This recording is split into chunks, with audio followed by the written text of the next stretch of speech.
நம்ம ஸ்பைசி லீவ்ஸ்லாம் வந்து காலி ஆகிடுச்சு சரின்ட்டு வாங்கி ஸ்டோர் பண்ணலான்னு வாங்கினேன்.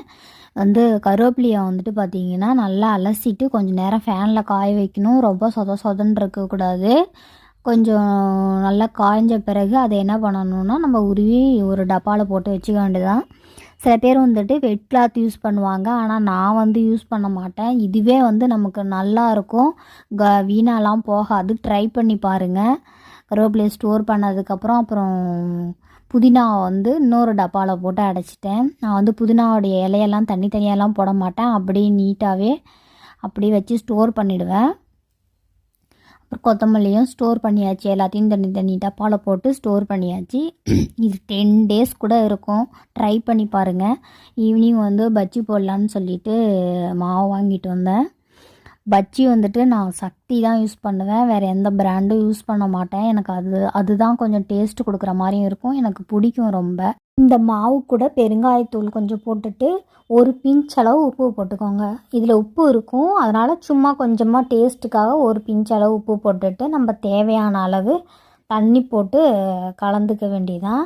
இப்போ பாருங்கள், தண்ணி ஊற்றிட்டு இப்படி கட்டியாக இருக்குது பாருங்கள். இந்த மாதிரி இதில் தான் கடையில் போட்டு கொடுப்பாங்க. அது நம்ம பஜ்ஜி உள்ளே மாவாக இருக்கும். ஆனால் எனக்கு அது பிடிக்காது. நான் ரொம்பவும் தண்ணியாக இருக்கக்கூடாது, ரொம்பவும் கட்டியாக இருக்கக்கூடாது. இந்த கன்சிஸ்டன்சியில் இருந்தால் தான் பஜ்ஜி எண்ணெய் குடிக்காது. நல்லா பாருங்கள் எப்படி இருக்குது பாருங்கள். கொஞ்சம் தடன்னு ஊற்றுற மாதிரியும் தண்ணியாக இருந்தால் எண்ணெய் குடிக்கும். இப்படி தான் இருக்கும். நான் போட்டாச்சு. என்னோடய சேனலை சப்ஸ்கிரைப் பண்ணுங்கள், சப்போர்ட் பண்ணுங்கள், லைக் பண்ணுங்கள், ஷேர் பண்ணுங்கள்.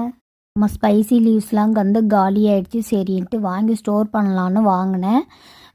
கருவேப்பிலையை பார்த்திங்கன்னா நல்லா அலசிட்டு கொஞ்சம் நேரம் ஃபேனில் காய வைக்கணும். ரொம்ப சொதன்னு இருக்கக்கூடாது.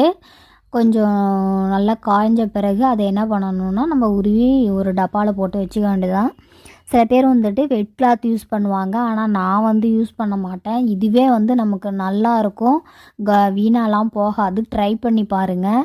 கருவேப்பிலையை ஸ்டோர் பண்ணதுக்கப்புறம் அப்புறம் புதினாவை இன்னொரு டப்பாவில் போட்டு அடைச்சிட்டேன். நான் புதினாவோடைய இலையெல்லாம் தனித்தனியாலாம் போட மாட்டேன். அப்படியே நீட்டாகவே அப்படியே வச்சு ஸ்டோர் பண்ணிவிடுவேன். அப்புறம் கொத்தமல்லியும் ஸ்டோர் பண்ணியாச்சு. எல்லாத்தையும் தனி டப்பாவில் போட்டு ஸ்டோர் பண்ணியாச்சு. இது 10 days கூட இருக்கும். ட்ரை பண்ணி பாருங்கள். ஈவினிங் பஜ்ஜி போடலான்னு சொல்லிட்டு மாவு வாங்கிட்டு வந்தேன்.